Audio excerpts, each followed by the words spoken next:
What is up and what is going on YouTube? This is your boy Cod Ww2, and this is the second video of the day. There will be no video tomorrow because I'm traveling, so that is a bit unfortunate.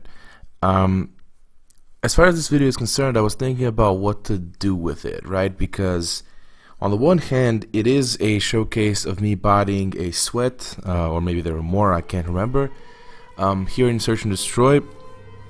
But instead of that, I sort of wanted to show you something different. I wanted to show you what the power of the best division in the game actually is. And if you're thinking to yourself, what is the best division in the game, right? Is it mountain? Is it armored? Is it infantry? No. None of those three. It is actually the resistance division. And I think this match is going to show this perfectly. So first we take our SDG class, which I believe has armored for the reduced flinch. And you're gonna see exactly why that doesn't really work out. 2v2, now I'm 1v2, right? And you know, there's a chance that I can still win it, right? 1v2 is still a winnable situation. And let's see what happens here. So I'm sort of trying to see where the enemies will be. And as you can see right there, you know, I just got shot in the back.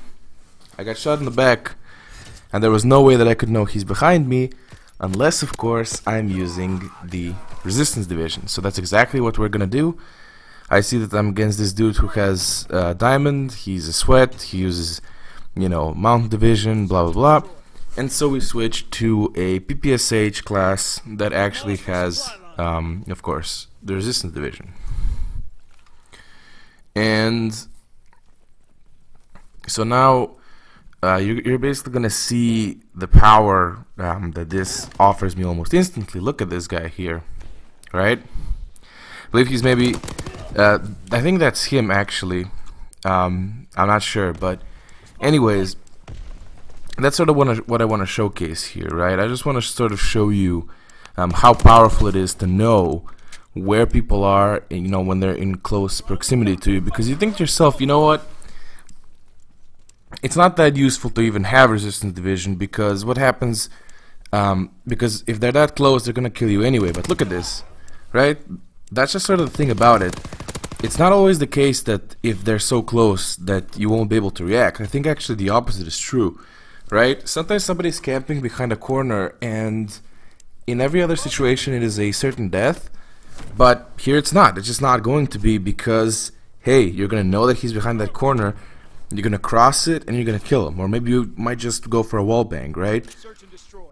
On top of that, resistance division also gets two other benefits. First of all, you basically have the clandestine perk built in without having to pick up the little pack that drops from clandestine. So every time you kill somebody, you just get a ping. Very, very useful for knowing if somebody is camping with his buddy. And on top of that, you also get, I believe it is Lookout. Yeah, Lookout is the name of the perk, where basically you have like extended minimap coverage as well as seeing enemy red names way off in the distance. And also the funny thing about the whole situation, something that I just sort of recently realized, is that if I think about it, and if I'm being honest with myself, I probably wouldn't like this game nearly as much as I do if it weren't for resistance division. Like, honestly, if I think about it, one of my massive problems with this game, maybe one of the biggest, is just the fact that it's so hard to figure out the flow of this game. It's just so hard to figure out what's going on.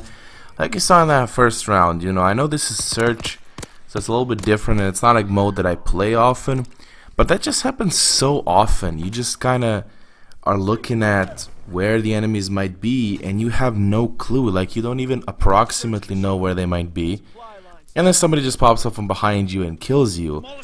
That's what's been so annoying about this game, and it's why I really, really didn't enjoy it, especially in the early days.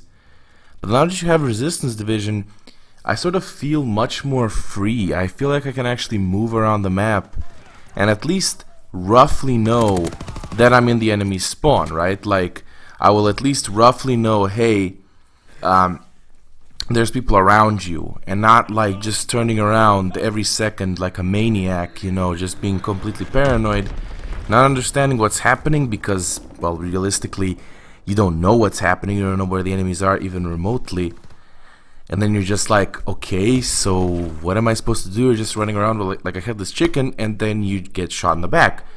That's been my experience with this game for the longest period of time. It's been my experience longer than it hasn't. And now that they've added Sixth Sense, or rather, the Resistance Division as a whole, this game is much more enjoyable to me. And one of the things that really excites me is that Black Ops 4 also has its variant of Sixth Sense, which is the acoustic sensor, and it is a piece of equipment. That's probably something I'm going to be rocking 24/7. Of course, that does depend. This game had exceptionally bad flow. I, for example, would never really need Sixth Sense in Infinite Warfare. In Infinite Warfare, I always felt that I know where the enemies were going to be. It was very hard for somebody to like just come up behind me for no fucking reason. This game, on the other hand, it's a completely different ballgame. It's a completely different situation. In this game, people come up from behind me all the freaking time, and the worst part is you don't even know if they're camping or the game just has terrible spawns, or probably both, realistically. But anyway, yeah, you're just seeing me absolutely tear it up in a mode that I don't really play. Here's a person with cavalry, very annoying, but luckily we managed to take him out. It's the last round. Decided to pick up the bomb, which I don't, of course, always do. But it is always safe to pick up the bomb because your teammates, you never know what they're going to do. Luckily, this round is an easy win. Our teammates are kind of tearing it up. It's 4-2, and the enemies don't really stand a chance. This is a very nice long-range kill that I got. And again, you can just sort of see that Sixth Sense. I know he's to the left in this building here at the window. And as a result, I'm able to kill him and pick up the W. So, guys, let me know, what is your favorite division in Cod Ww2? What do you think about the Resistance Division? And finally, let me know if you maybe will be using the acoustic sensor in Black Ops 4. Anyways, folks, this has been your host, Cod Ww2, and I'll catch you all on the next video.